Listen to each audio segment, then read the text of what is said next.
Hello, everyone, and welcome to English Pod. My name is Marco. My name is Catherine, and today we're talking all about cars in this intermediate level lesson. That's right. We have a little bit of problems with our car, and we're going to talk about some possible solutions to these car problems we have. So why don't we just listen to the dialogue today? We have no words on vocabulary preview, so let's jump right into the dialogue and listen for the first time.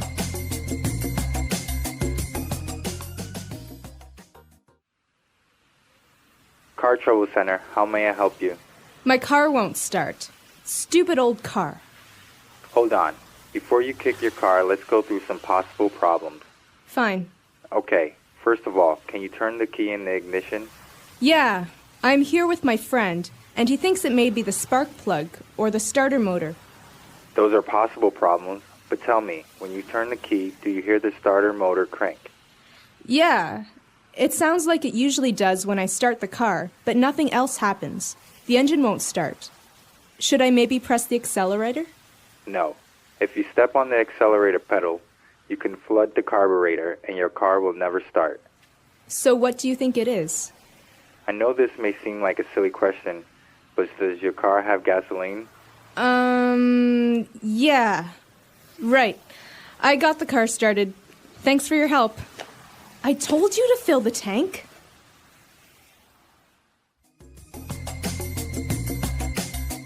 Okay, so this dialogue reminds me a lot of a radio show in America called Car Talk. And the hosts of the show, like Marco and I today, they talk about how to solve problems, and they ask you questions to find out what the problem is. So it's a really helpful show, but let's take a look at some of the phrases and words that you heard so we can understand what exactly is going on here. Language takeaway. All right, so today on Language Takeaway, we have 5 words, and they're all very specific to the car. So why don't we start with the first word? It's a noun, and we are talking about the ignition. Ignition. The ignition is the first step to... The ignition is a part of the first step to starting a car. Basically, under the wheel of the car, the steering wheel, there's usually a silver hole where you can put the key in. This is the ignition. It starts the car. Exactly. So you put the key in the ignition and you can start the car. And to start the car means to turn it on, to get it going. That's right. And so ignition is the first step, starting the ignition. Okay. So moving on to our next word, we have a word that's formed by 2 different parts. A spark plug. A spark plug. Spark plug. So a spark plug is an electrical object. Basically, this has to do with electricity and the way that the car gets energy. So it's called a spark plug because it creates a spark, which is a brief burst of current. So this basically creates a small spark of electricity, and this makes the gasoline ignite. So that's what makes the car go. Right. So energy is taken from the battery to start a small fire, basically, so which then starts the engine.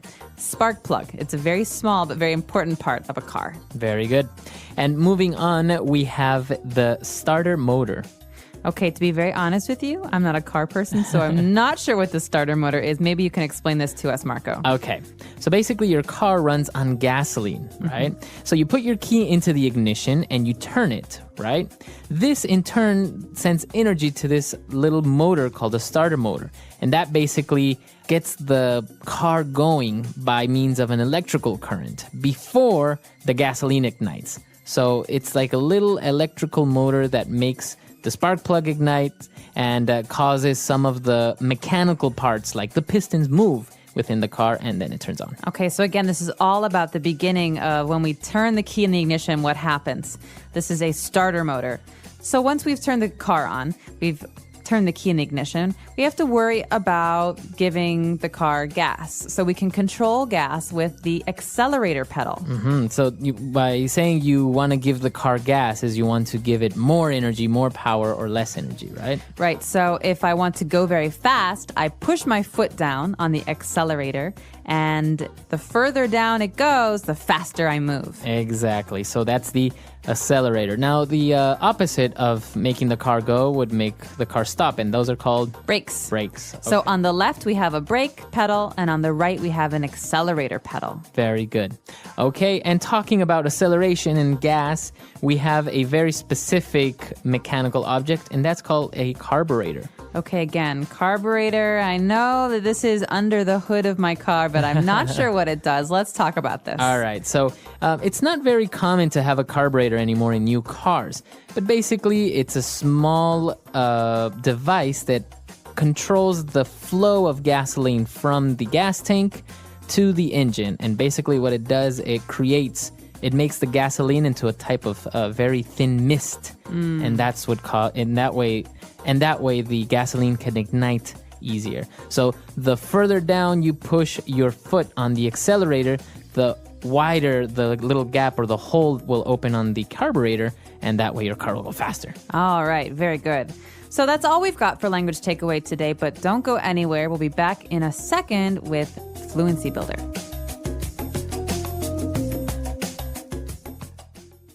Car Trouble Center, how may I help you? My car won't start. Stupid old car. Hold on. Before you kick your car, let's go through some possible problems. Fine. Okay, first of all, can you turn the key in the ignition? Yeah, I'm here with my friend, and he thinks it may be the spark plug or the starter motor. Those are possible problems, but tell me, when you turn the key, do you hear the starter motor crank?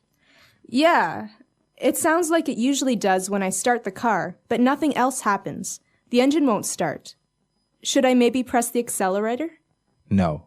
If you step on the accelerator pedal, you can flood the carburetor and your car will never start. So what do you think it is? I know this may seem like a silly question, but does your car have gasoline? Yeah. Right. I got the car started. Thanks for your help. I told you to fill the tank. All right, we're back. So now why don't we take a look at 4 key phrases that we have for you on Fluency Builder. Fluency Builder. Okay, this first phrase. So you heard the phrase at the beginning, Car Trouble Center. But Car Trouble Center, that's maybe the name of a fake company that we use. But the phrase car trouble is very, very common. So if you say, I'm having car trouble or I had some car trouble, what does that mean? That means my car broke. Okay. So But you don't say my car broke. This is one thing that can't break because normally you say I'm having trouble or I'm having car trouble because a part of my car is not working. Okay. So instead of saying I'm having problems with my car or my car broke, you just say I had car trouble or I'm having car trouble. That's right. So this is a really good excuse for coming to work late. You can say, oh, I'm so sorry. I was having car trouble this morning. Right. So any type of problems with your car can be considered car trouble. Flat tire, no battery, etc. Etc. Yes. Okay. Now moving on, we have a very interesting verb here. We heard when the guy was talking about the starter motor, he said, do you hear the starter motor crank? Okay, to crank. So this is a very interesting verb. It can also be a noun. It's a sound, okay, but it's also a movement. So when something turns around in a circle, thunk, thunk, thunk, maybe you think of a metal wheel, thunk, thunk, that's a crank. So sometimes we talk about those old cars, 1910s, 1920s, the first Ford cars. You had to crank them in the front. You had to actually turn with your a wheel, hand yeah. a wheel to make the car start. So Right. this is a crank. Exactly. You can hear this in your car. Maybe if your car doesn't have gasoline, you hear the tick, tick, tick, tick, tick, tick, tick. That's the starter motor cranking. So it's going around in circles, trying to create energy. Exactly. And now when the guy was talking about the accelerator and he was talking about the carburetor, he said, no, don't step on that pedal because you can flood the carburetor. So to flood. Okay. To flood. This is a verb. Maybe you've heard the word flood before as a noun, but this means to fill something with liquid, with gasoline, with water, with milk. So to flood something is to fill it up with a liquid. Okay, very good. So you can flood a dam, for example, right? That's right. Okay. Or in this case, you can flood a carburetor, which means it won't work because it's all wet. Okay, very good. And the last phrase that we have very handy when you're talking about cars is to fill the tank. Okay, this is always a problem at my house because I hate to fill the tank. Really? And so, yeah, whenever my car's in the driveway and someone in my family asks if they can borrow it, I say, yeah, sure. And then obviously an hour later they come back and say, why don't you ever fill the tank? It's empty. You have no gas. And I say, well, I hate to fill the car with gas.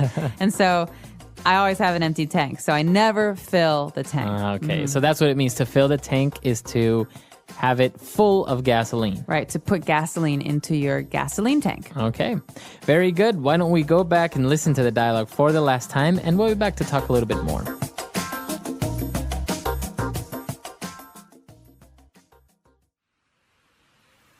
Car Trouble Center, how may I help you? My car won't start. Stupid old car. Hold on. Before you kick your car, let's go through some possible problems. Fine. Okay, first of all, can you turn the key in the ignition? Yeah, I'm here with my friend, and he thinks it may be the spark plug or the starter motor. Those are possible problems, but tell me, when you turn the key, do you hear the starter motor crank? Yeah, it sounds like it usually does when I start the car, but nothing else happens. The engine won't start. Should I maybe press the accelerator? No. If you step on the accelerator pedal, you can flood the carburetor and your car will never start. So what do you think it is? I know this may seem like a silly question, but does your car have gasoline? Yeah. Right. I got the car started. Thanks for your help. I told you to fill the tank.